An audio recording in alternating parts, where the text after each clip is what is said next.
What's up YouTube, it's Alex and I'm back again for yet another video. So today we will be diving back into the MCU for our second Marvel movie breakdown. And that movie is Captain Marvel. So some of you may be sitting there thinking to yourself like, hey, didn't Captain Marvel like literally just come out like 2019? Yes it did. But because of time-wise, like, just exactly how they did it in Captain America, the First Avenger, since that did come out after Iron Man 1, the events of Captain America did take place before Iron Man, and so does the events of Captain Marvel. The events of Captain Marvel actually take place in 1995. So I want to say it's about 13 years before the events of Iron Man 1, and I don't even know, some odd years from Captain America, the First Avenger. If you really want to do the math of it, leave it in the comments down below and tell me how many years it was. I don't really want to do the math right now. But so, let's break this movie down for all the random things that I caught and you guys probably didn't, and probably the random things that you guys caught and I didn't, and you would want to leave those in the comments down below and tell me, yo, you did not catch this. So, first off, the movie opens up with a tribute to the late Stan Lee. When Stan Lee actually unfortunately passed, the movie was still in the editing stage, and so the editing team thought to themselves, well, how about we pay a little tribute to Stan Lee? And so they made a little tribute for the beginning, which shows all his MCU cameos, excluding the Captain Marvel one and the Avengers Endgame, which of course they didn't want to spoil anything, so that's why they weren't there. But every other one except for what Fox owned, they were all there. I thought it was like really touching that they did this for him. But so let's jump right into this movie. This movie starts off with a flash of a crash. Ooh, some rhyming going on here. And we see Brie Larson's character, Carol Danvers, lying on the ground, bleeding some blue blood. And then we see a figure in front of her, that she looks at in front of her. You can't really clearly see what it is, but all you see is that it is pointing a weapon at her, and then, bam, she wakes up, and we find out that this is actually a dream sequence. And while Carol Danvers wakes up, you will notice that her hand or her fist is actually glowing a blue light. That is the first time we actually see a little glimpse of her powers, which is, glowing fist. Duh. And then we also see a little neck implant sitting there glowing, and the glow of her fist kind of die out. You can kind of put it together of what that implant is. It is a suppressor for her powers, so that she does not use her powers. That different people actually have control of it.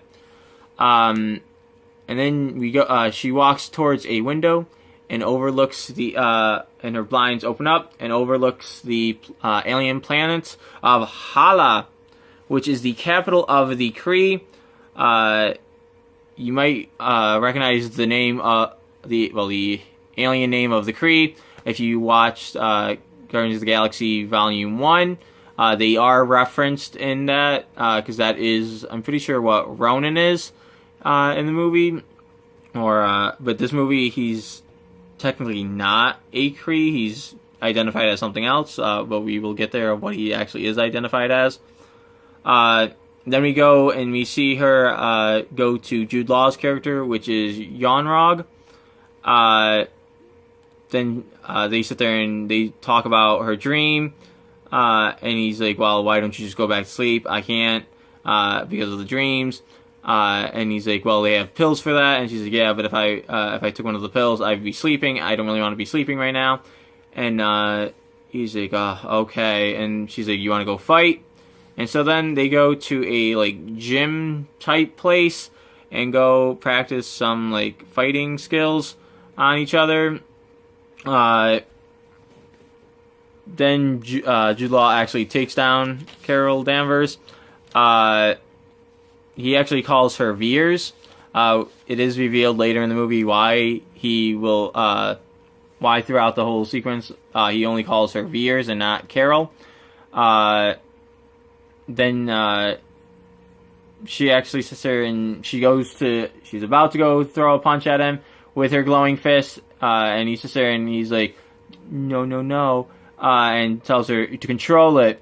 If you lose control again, you'll be brought to the Supreme Intelligence. Then she accidentally hits him because I want to say he takes her down yet again, and she just sits there and bam, photon blasts him, and he's like, whoa. And so then she has to go in front of the Supreme Intelligence. But then we see what looks to be a underground like part of the alien city, and then we hear a recording saying 120 days since the last Skrull attack. You also see a little like wanted poster of what a Skrull is. It is a green alien race. If you have only seen Guardians of the Galaxy, no, that is not what Gamora is. Gamora is something completely different. I can't remember exactly what she is.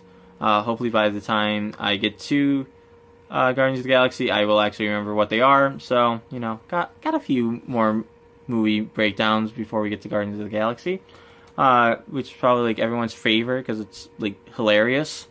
Then we the Skrulls actually are a shape-shifting alien race. I don't think they're really like that well explained of what they are, because they do shapeshift and they can go down all the way to the DNA. And this movie actually takes place right during the Kree-Skrull War,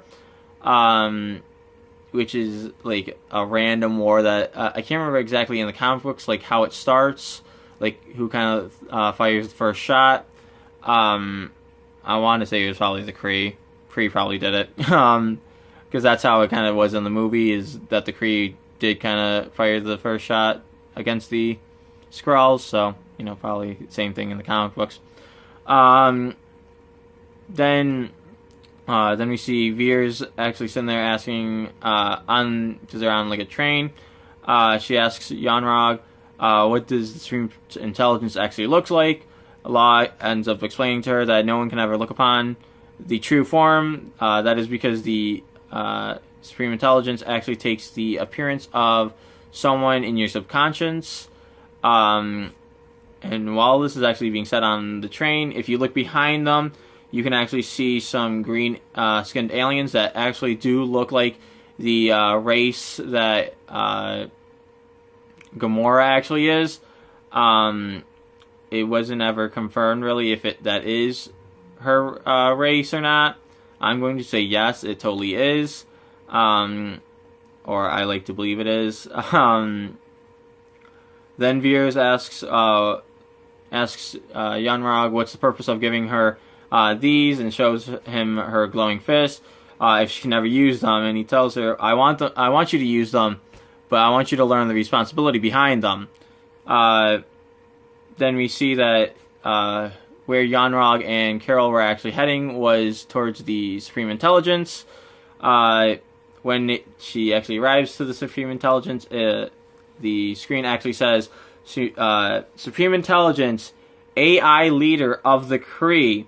So we all know that the Kree are basically ruled by not a real person. It is a I can't remember what AI actually literally stands for. Like, if you artificial intelligence, that's what it is. So they are really just controlled by an artificial intelligence.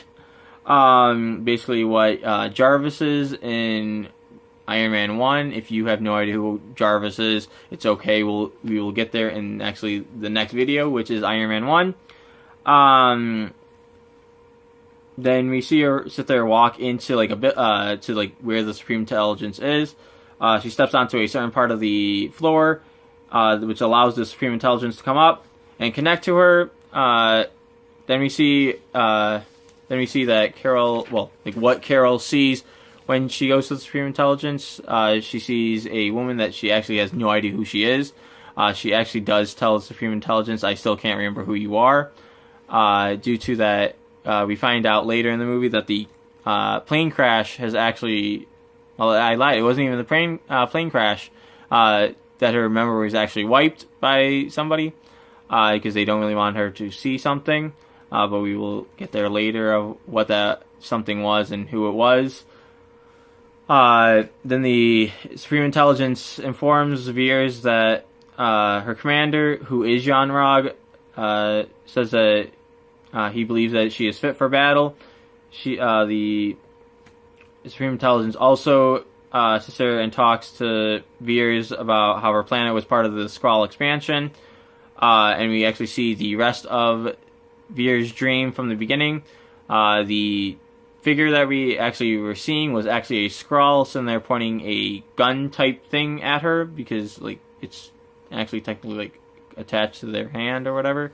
I don't know. I want to say they like shapeshift a like gun onto their arm, so like I don't know if it's really a gun or not, or if it's like part of their body. So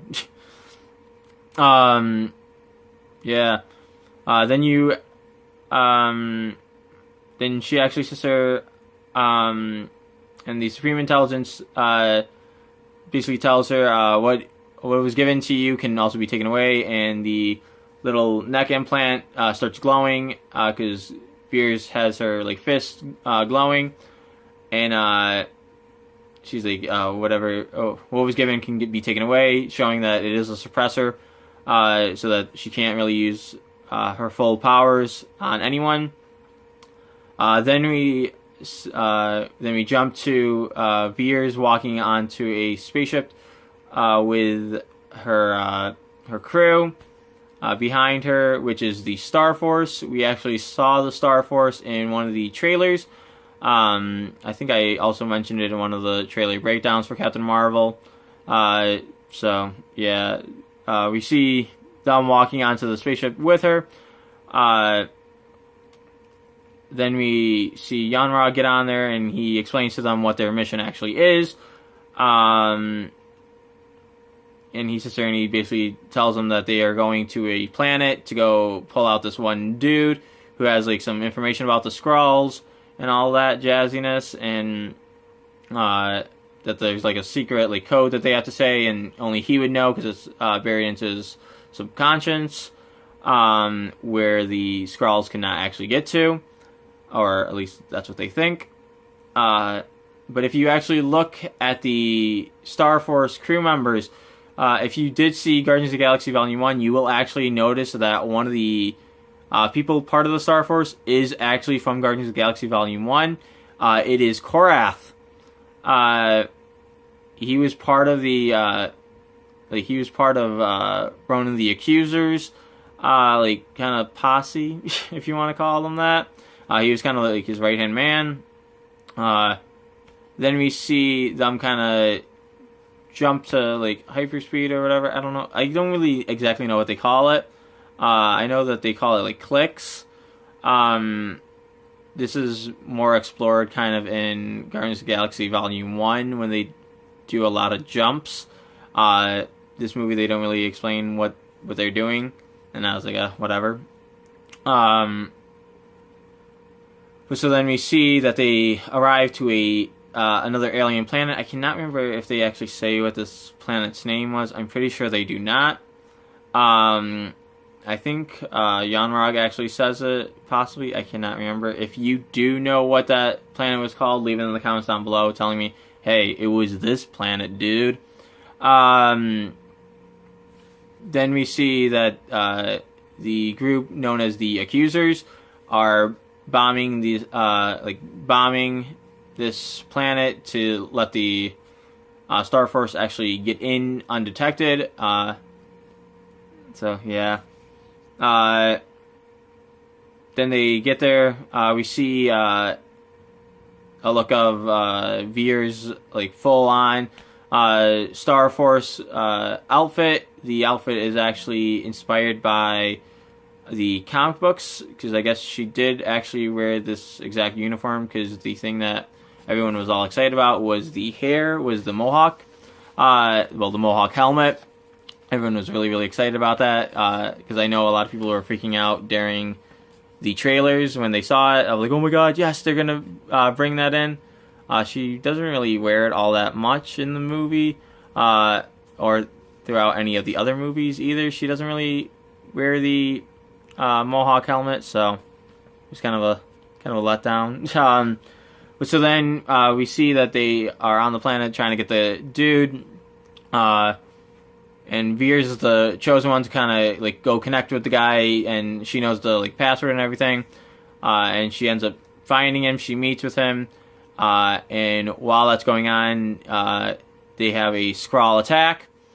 Well, the whole Star Force has a Skrull attack, and then we see that the dude that they were going there to pick up is actually a Kree in disguise. And they like freak out because they're like, "How did you know what the password was? It was buried into his subconscious." It's actually revealed later, of like probably like a few seconds later, of kind of how they got it. Then Carol actually gets captured by the Skrulls from that dude, who actually is Talos, the leader of the Skrulls. And then we see that they are starting to actually go through her memories. I think the first one that we see is her at a Air Force base, and another character by the name of Maria Rambeau sits there and says, "Where's your head at?" In the clouds. And then we jump to another memory of her as a little girl, kind of sitting there being told that she's a girl, she needs to take it slow, and that she wasn't really supposed to be racing, because she's driving a little go-kart, and they kind of tell her, like, hey, you're a girl, you're not supposed to be really doing that kind of stuff, you're supposed to be, like, all, like, pretty and whatnot. Then we jump to another one of her at Air Force training, and her just getting like ragged on because she's a woman going through Air Force training, and they're all sitting there being like, "Oh, you'll never make it," basically because she's a woman. And then during one of her memories, we actually see a shooting star.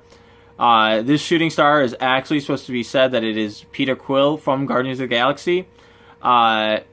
If you haven't seen Guardians of the Galaxy, I'll definitely explain like kind of how it would connect. Then we see a memory of the crash that we saw at the beginning.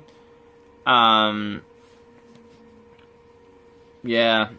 Then, like, that's, like, for a split second, because they sit there and, like, that's not right, of seeing the Skrull kind of pointing the gun at her, and they're like, oh, well, that's not right.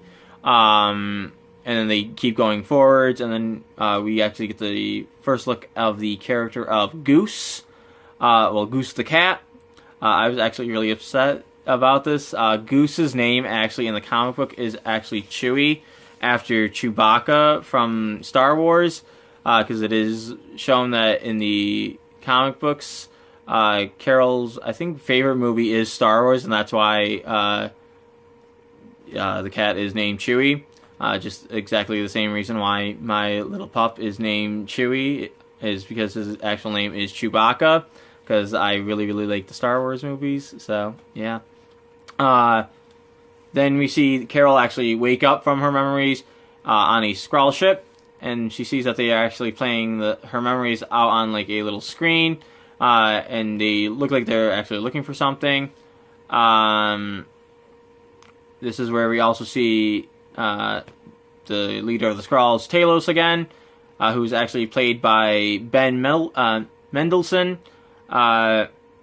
who actually played in Star Wars Rogue One. I can't remember if he actually played in any of the other Star Wars movies. If you know if he did play in another Star Wars movie, leave it in the comments down below saying this is what Star Wars movie he played in.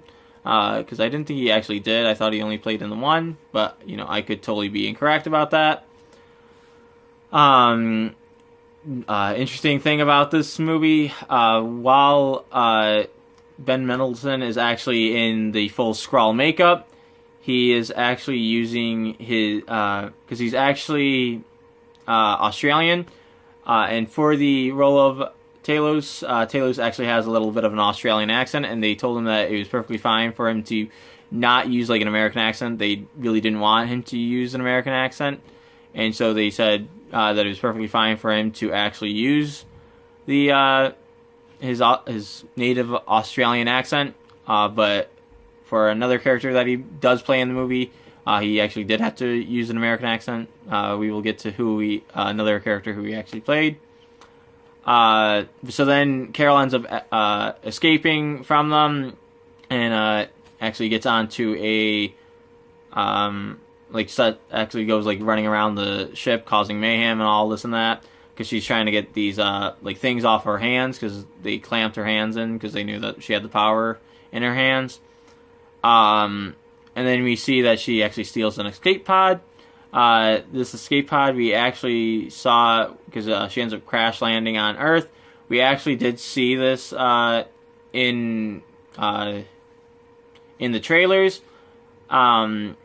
And she crash lands actually into a blockbuster. And while she's actually there, she shoots a little cutout of from a movie. That movie is actually called True Lies. The original cutout that they were really wanting to actually use was from the movie of The Mask, so that viewers would actually accidentally mistaken it for a Skrull. But they could not actually legally use it because they couldn't get the rights to use the mask in the movie. So it was kind of sad, but I understand why. Then we see Veers leaving the blockbuster, heading over to a security guard who's just chilling in his car, listening to What a Man.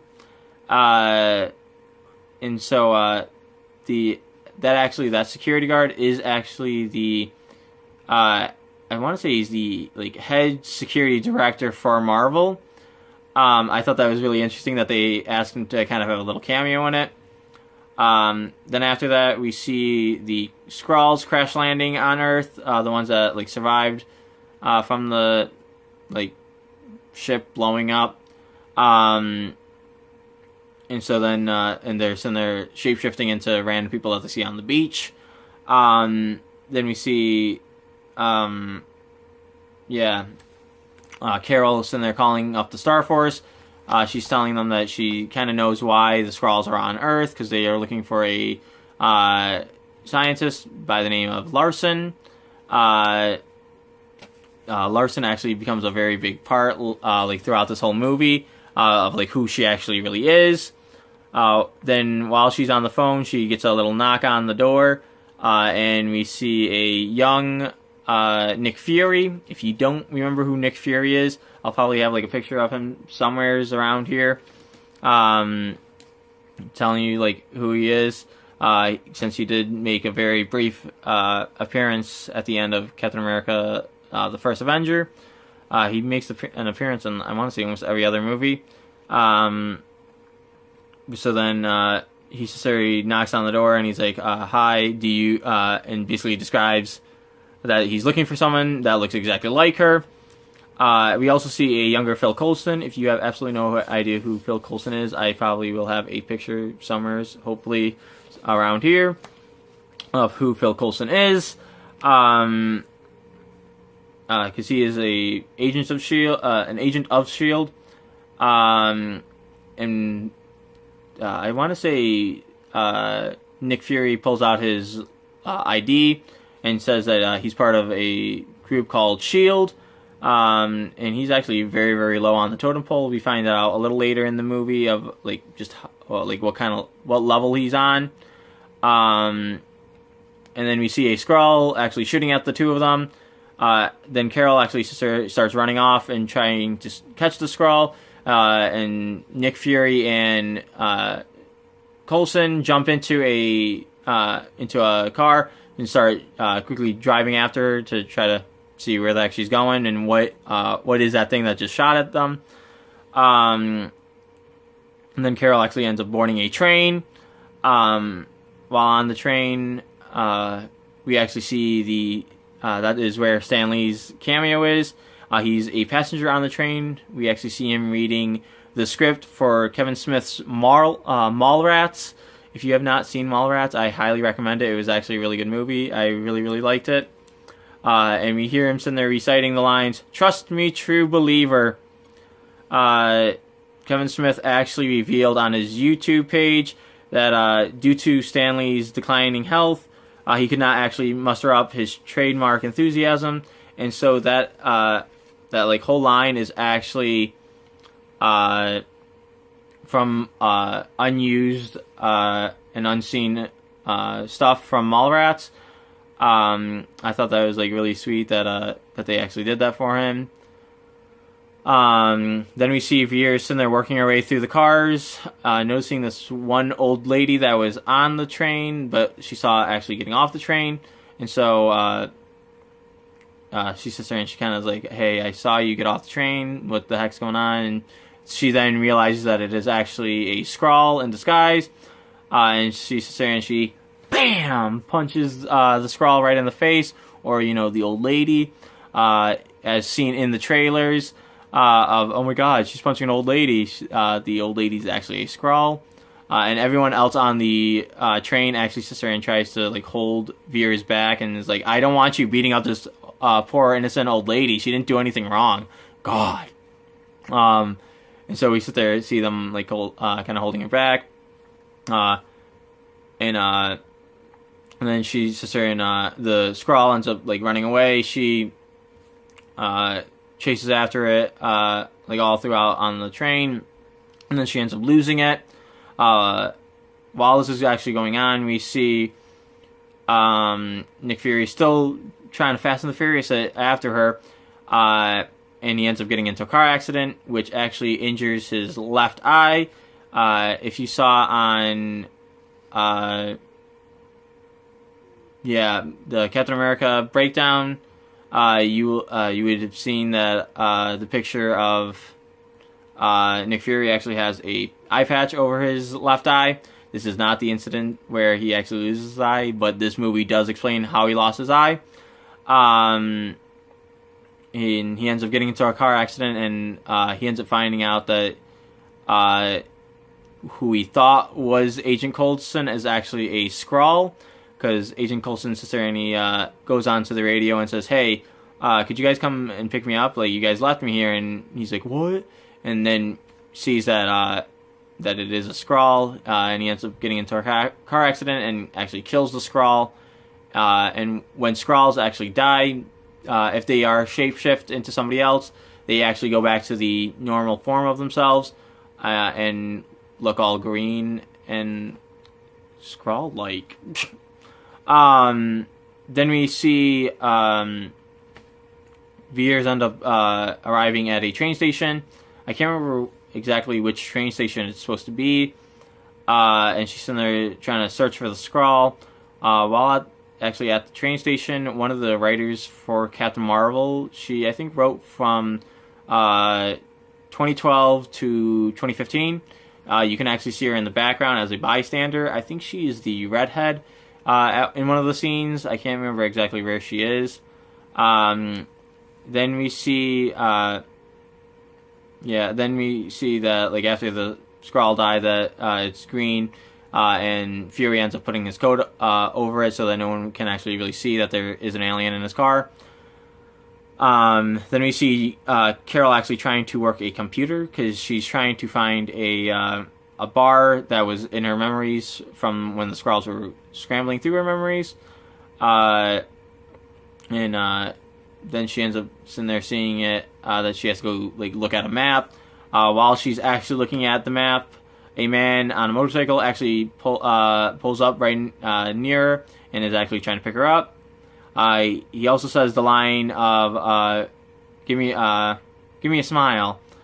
This is actually supposed to be a reference to a bunch of the controversy that this movie's trailer was actually getting, because a lot of people were saying, "Why is I think she should smile. She's a woman." I think women should be really smiling. They shouldn't be like this vicious.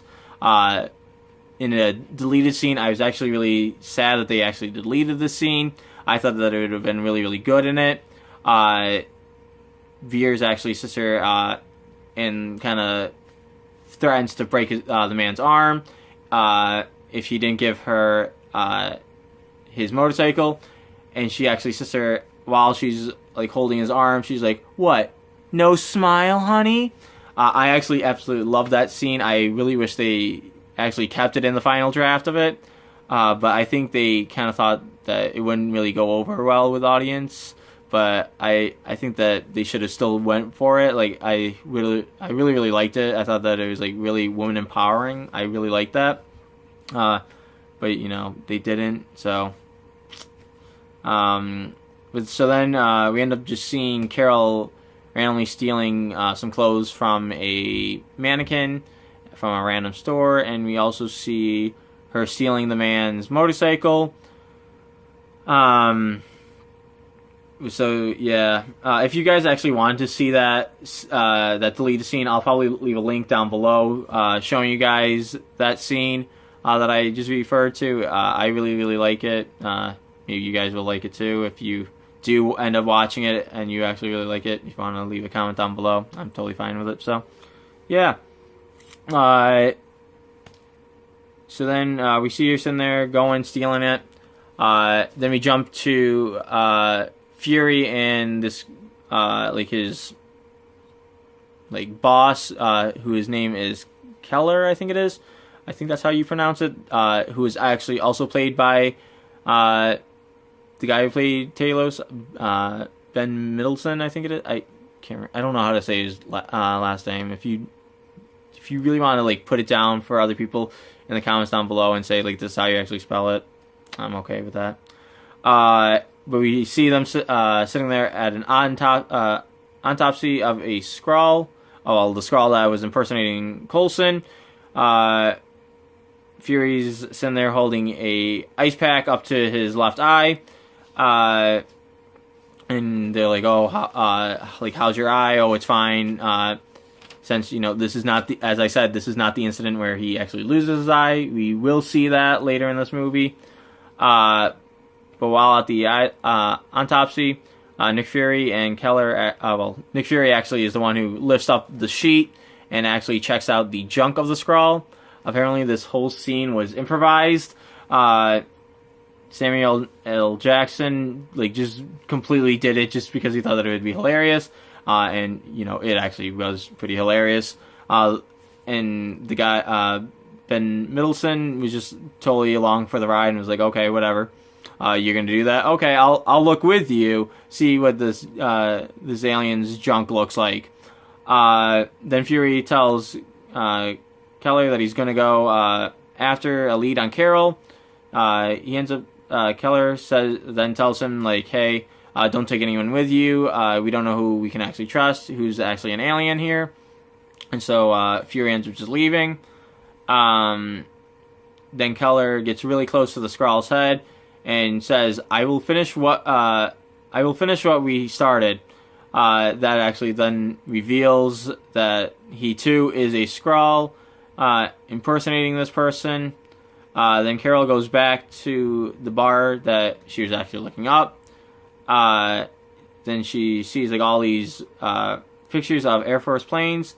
It is actually said that you can actually see the Valkyrie from from Captain America 1 in the background, but it is also said that no, it definitely is not the Valkyrie, because why would an U.S. Air Force bar want to put up Nazi? So it's kind of unconfirmed which is it. I honestly don't know which one to tell you which one it is. I like to believe that it was a picture of it, but then I like to believe it's not at the same time, so I don't know. Then Fury ends up showing up, sister, and he's like, "Oh, what a hell of a day that it's been for him that he got to watch an autopsy of an alien." That was pretty cool. Then Carol sits there and asks him to prove to her that he is not a Skrull, and he's like, "Well, how do I do that?" Do you want like DNA? And she's like, no, it would be the same because they can go all the way down to the DNA. And she's like, I need personal information. And he's like, oh, you want to get really personal here. And then like she first asks him like, what was the name of his first pet? He answers Mr. Snoofers. She then asks him what was his first job. He says soldier turned spy, and that he only likes to go to places with B, like Budapest. I really, really want them to actually do a movie just called Budapest, because Budapest is actually like referenced like quite a few times in the movies, like throughout the MCU. So I kind of want to know like what went down there. Like I kind of hope that in the Black Widow movie that they will kind of say what happened at like there. I don't know. It's not been confirmed or denied if they will or not. I'm kind of hoping that they will. And then she asks for a detail that no Skrull would ever be able to come up with. That is so bizarre. And Fury ends up answering saying, "If toast is cut diagonally, I can't eat it." This kind of makes a little cameo in a later movie, but it's not like that big because there was kind of controversy about like this fact that at one point that it is said that he's caught eating toast that is cut diagonally, and so it was like a little bit of controversy. Then he asks her, "Well, how am I supposed to know that you're not a Skrull?" And she sits there and shoots her photon blast, and he's like, "What is that supposed to do?" And she's like, "That's photon blast. Skrulls can't do that." And he's like, "Oh well, okay." And so then she's like, "What is Pegasus?" Pegasus actually does make a comeback. Apparently in I think Avengers 1. It is a brief like little cameo. I'll explain that when we get there. Pegasus actually stands for Potential Energy Group, alternate source United States. I don't really like how that is worded. It's just really, really weird.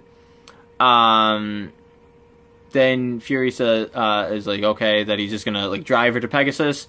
And they sit there and they end up talking about he's like, oh, so like Kree, what Danvers is like a group of alien warriors, and she's like basically yeah. And so then while they're like driving, Nick's like, oh, so like who are you actually looking for at Pegasus? And she's like, oh, this scientist named Larson. And he's like, oh, okay, like whatever. Like I don't think he really like knew who Larson really was, because Larson's like identity was kind of kept very, very secret. But so then they arrive at Pegasus, and it's like, this is government. You turn around, and he's like, like agent of S.H.I.E.L.D., Nicholas Joseph Fury. And she's like, what, you have 3 names? And he's like, yeah, but people only call me Fury, which is actually a lie. I want to say, like, for a few movies, it is actually seen that, like, Tony Stark and Agent Maria Hill both call him Nick. He also says that if he has kids, they will call him Fury. This is actually, I really was kind of sad. They were actually going to show this, that a character in the MCU was actually going to be his child. It is neither confirmed or denied yet if she is actually his child. I'm kind of hoping that they will reveal that yes, she is actually his child, just because it would be like really interesting. But I will explain like who that character actually was supposed to be when we actually meet her. I don't think we meet her for quite a few movies. But yeah. So then yeah. Then they arrive and like they drive into Pegasus. where a security guard ends up sitting there stopping Fury, and asks to show his ID, revealing that for the first time that we actually see what level of clearance Fury actually has, which is only a level 3 clearance, which is, pretty low for S.H.I.E.L.D. Then they are taken to an office for holding because they were asking too many questions about Pegasus and who Larson was.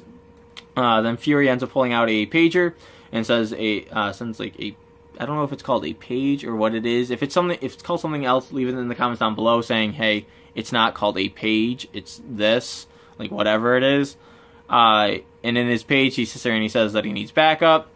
Fury then pulls out some tape and gets the guard's fingerprint off of the off of his ID because the guard held it. And then they end up getting out and start heading towards the records. While they're on their way to the records, we see the character of Goose yet again. The funny thing is, actually, Brie Larson is actually highly allergic to cats, and so every scene that we see involving Goose was actually filmed with either a puppet or a computer-generated cat. But so then they get to records. They look at Larson's records of just everything that she did for them, and it reveals that she was actually trying to create a Lightspeed engine.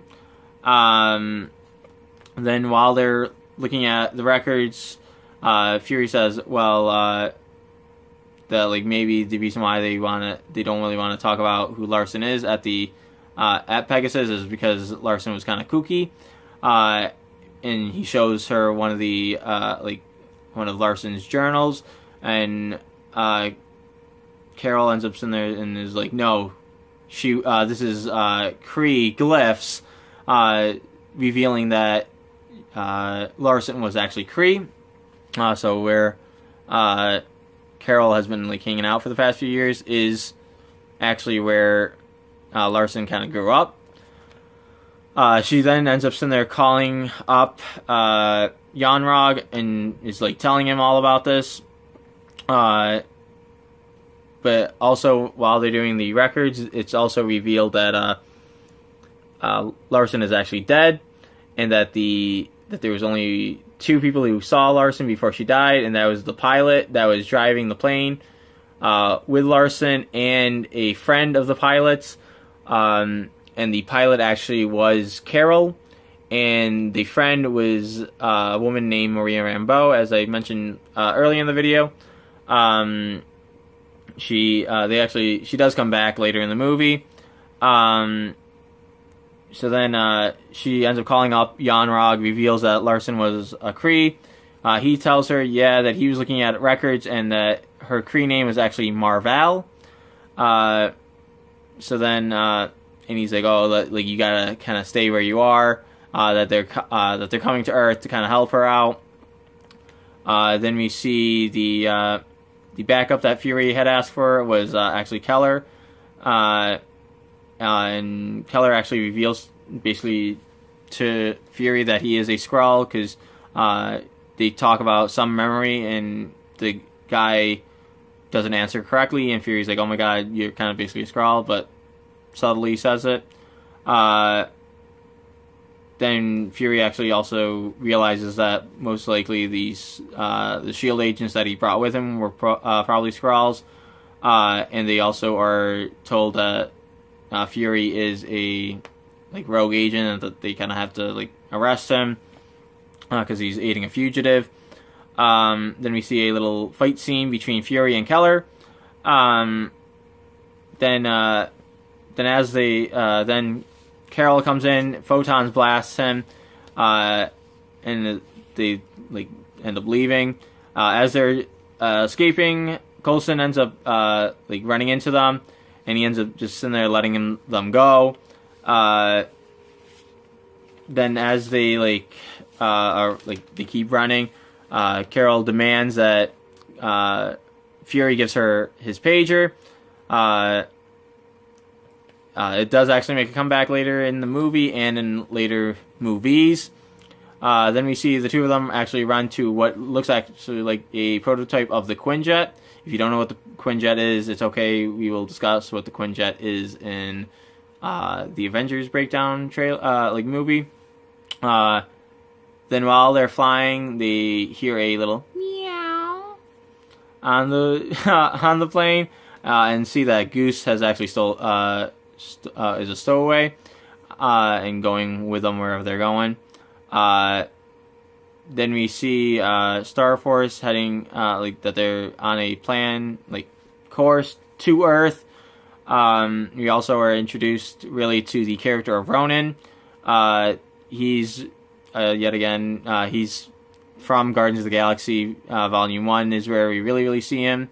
He is part of the group of the Accusers, and yeah, that's pretty much it about him. Because we just see him for a quick second. Then we see Carol show up to Maria Rambeau's house, and it reveals that she actually used to live there with Maria Rambeau and Maria's daughter. I want to say her name was Monica. If it is not, leave it in the comments down below and tell me no, it was actually this person. Then Maria and Carol sit down and talk about the morning of the crash, because Carol's just trying to find out basically the past, her past. Then Monica shows Carol all of her things that she left, because they thought that she was dead. And shows her kind of her past on Earth. And that also reveals why the Kree call her Veers, is because the dog tag that she was wearing was actually broken in two. And they have the part that says Carol, just with the deers, and they have, and it's later shown that the Kree got the part that says Veers, and so that's kind of why they just call her Veers. Then we see Talos end up showing up.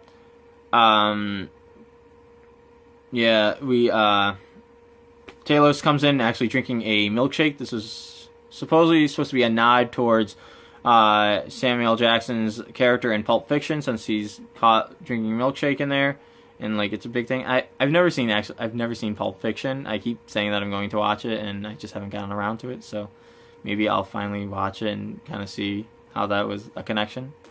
I don't know, probably. Then he tries to explain the truth about the Kree Skrull War to Carol. He also reveals that he has the black box from the crash. And then he also reveals that Goose is actually not a normal cat. Goose is actually a alien called a Flurkin. I'll probably have a picture of a Flurkin up somewhere. I don't know, probably just the whole screen. So you guys can all see what a Flurkin is.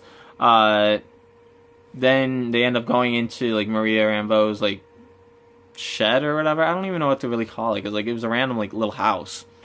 And they sit there and they listen to the black box recording of the day of the crash. While listening to it, Carol actually has flashes of memory come back to her. It also shows how Carol actually got her powers was from the Lightspeed engine that Larson created, because she blew it up, and all the power was absorbed to her. We also see the exact memory from the beginning, but this time instead of a Skrull coming out of the dust, it is actually Yonrog, and it is revealed that Yonrog actually killed Larson. Oh, it was so depressing. And that the only reason why they really took Carol was because she absorbed the power of the Lightspeed engine. After the recording is all finished and Carol is done having her little memories come back to her, Talos reveals that Mar-Vell was actually trying to help the Skrulls by creating the Lightspeed engine so that they could actually get away from the Kree, because the Kree was actually killing innocent Skrulls, and that he didn't really like that, because who would really like innocent people just getting killed? Then he then asks her to help her find find Larson's secret lab, which was exactly where Larson and Carol were heading. The day of the crash, they were heading to her lab, but they never successfully made it there. And because she was going to show her the actual like source of the power. So then they end up, and so Talos ends up asking like, "Hey, could you help? Like, kind of get me there?" So then they end up sitting there preparing the Quinjet for the journey up to Marvel's lab. Carol puts her Star Force uniform back on, and she asks for Monica to help her change the color of it. The first color actually is shown is a callback to Shazam. Yes, I know that is a DC movie, but Shazam was actually originally called Captain Marvel. Like Captain Marvel, and so they just thought that it was like a little funny callback to it. Since Marvel, when they revealed that they wanted a character called Captain Marvel, DC was like, okay, you can have that name, we'll just come up with a different name, and that's how Shazam was kind of born. Well, the name was Shazam. Then we see Yanrog end up going and meeting with Carol. He ends up asking her what's her earliest memory. She says the blood transfusion. Then he ends up asking her whose blood was it, and that is kind of how he ends up finding out that it is a Skrull impersonating Carol. And he ends up like shooting him and says, "It's my blood coursing through her veins." Then he ends up sitting there calling Ronan and the accusers to come bomb Earth, saying that it's been taken over by Skrulls. Then we jump back to the Quinjet of them sitting there like flying up. Talos actually sits there and reveals that shapeshifting was actually kind of hard.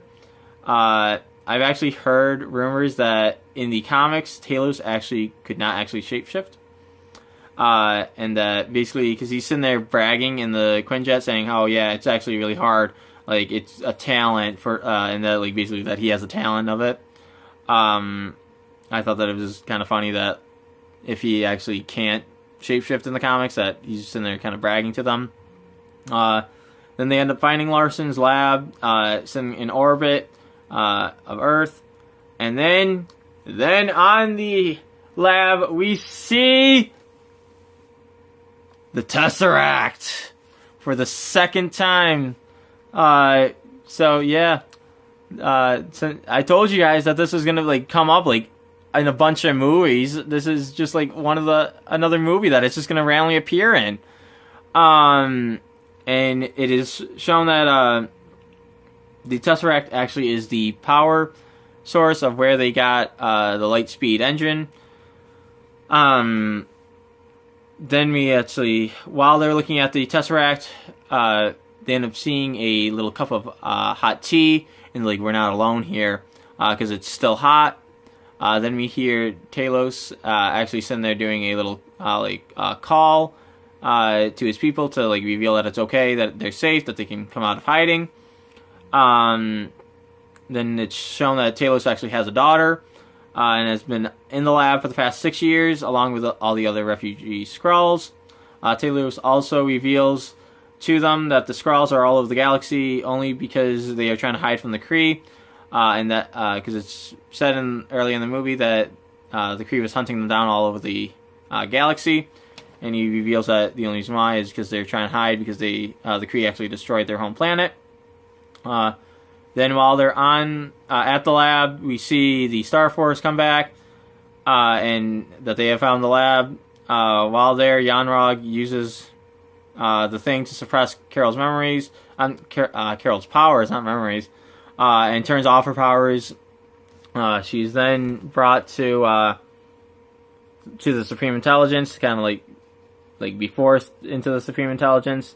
While there, Carol sits there and tries to actually fight the Supreme Intelligence, and tries to break free of it. We also see that the person that the Supreme Intelligence takes form of is actually Larson, because she clearly highly respected her. She then sits there and tries to like fight the Supreme Intelligence and break free from it. she ends up successfully actually doing it, and like throws the little suppressor off and is like, nope, I'm going to use all my power, and kind of defeats the Supreme Intelligence, like that form of the Supreme Intelligence. And so then she ends up like knocking everyone else out who's in the room, takes the Tesseract, and she sits there and she tells Fury that she wants him to take it, and he's like, no, I'm not going to take it, no. And then Goose ends up actually eating it. And Fury then picks Goose up and says, I'm trusting you not to eat me. This line actually will come back, the I trust you. If you already know what it is, of where it comes back, don't spoil it for people. Don't put it in the comments down below of like, oh my god, that is totally how it connected to this movie. Because, we gotta not everyone's seen all these movies. So then,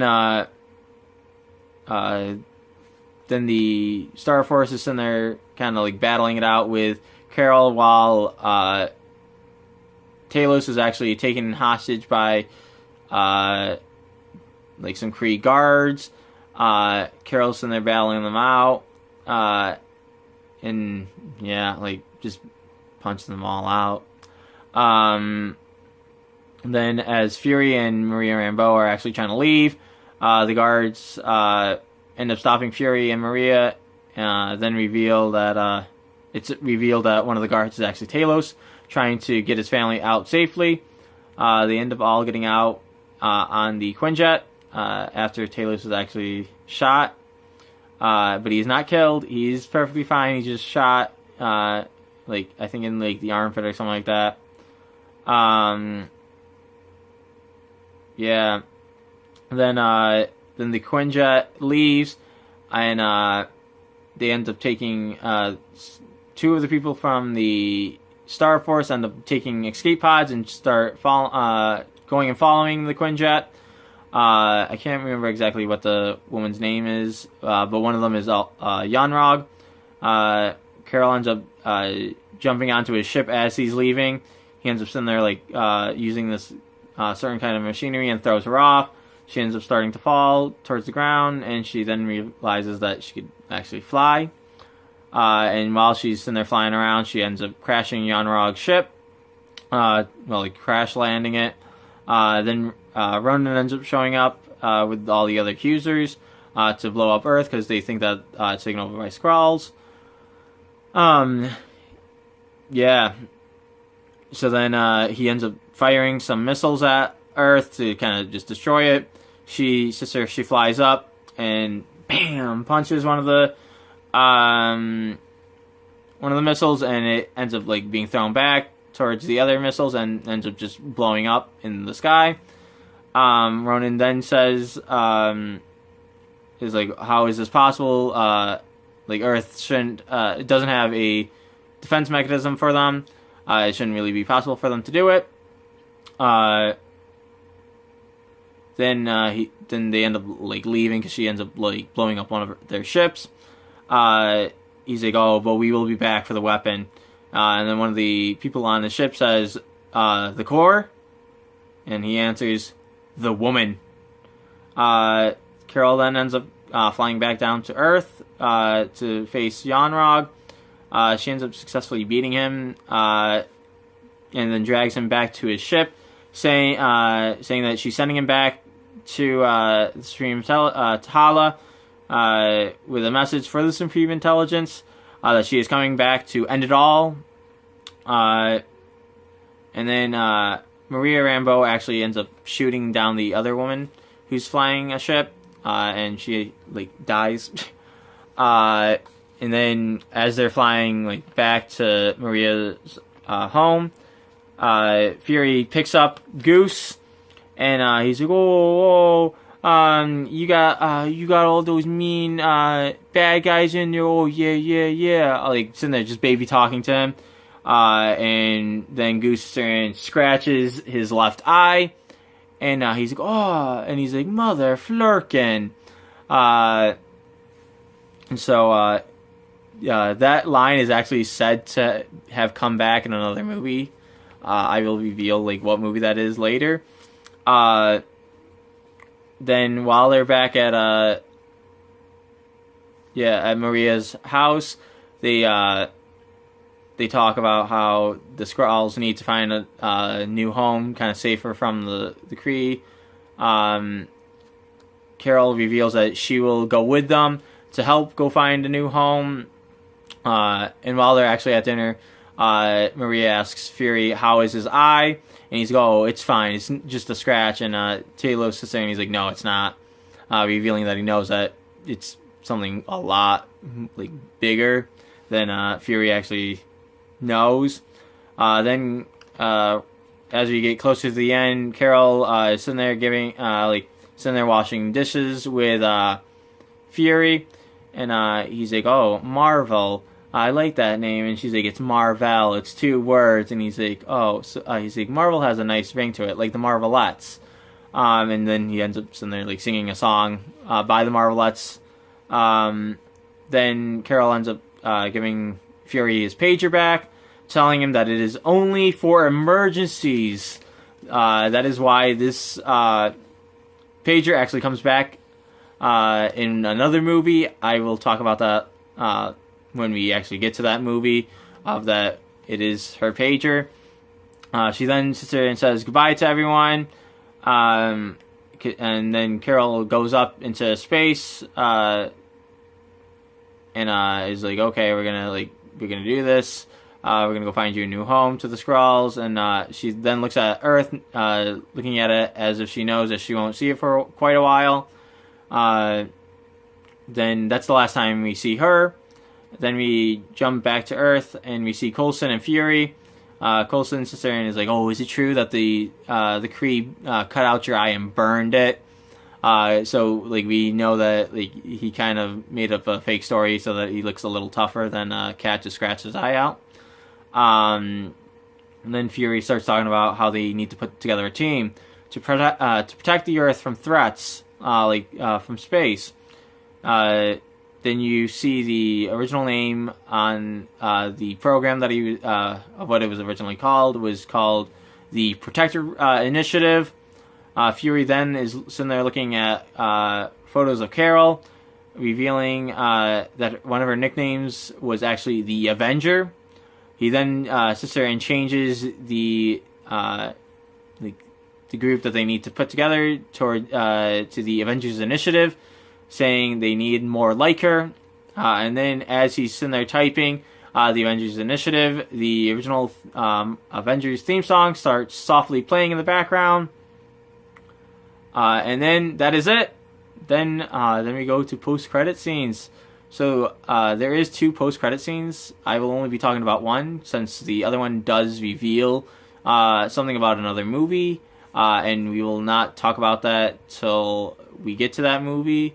But just random interesting fact, Captain Marvel, the name Captain Marvel is actually never spoken in the film, and it is not seen in print until the closing credits. So yeah. So then the first post-credit scene kind of connects, is very heavily connected to Avengers Infinity War and Avengers Endgame. So I will not be talking about it because it would completely spoil the ending of Avengers Infinity War and kind of what's going to happen in Avengers Endgame. So we'll just jump to the second post-credit scene, which is where we see Goose on Fury's desk, and we end up sitting there seeing him throw up the Tesseract. I'm going to still only say that the Tesseract only is seen once in the movie, since to count it twice would just be kind of stupid. So I will not be dinging a second time for it. And so then that is it. That is the whole entire movie of Captain Marvel. So yeah, I say I really, really liked it. It was a really, really good movie. Although in future movies I would have really, really liked to have seen more of her. I think that they put a lot of pressure onto the character of Captain Marvel, and the seeing of her was kind of disappointing in future movies. So I Her solo movie was really, really well done. Just with group movies, I didn't really like it. That they kind of put it as like that she's their last hope. So I didn't really like that. It wasn't really shown that well in later movies. But so if you think I missed something in this movie or anything like that, leave it in the comments down below, or anything like that. And I will catch you guys on the next video. See ya.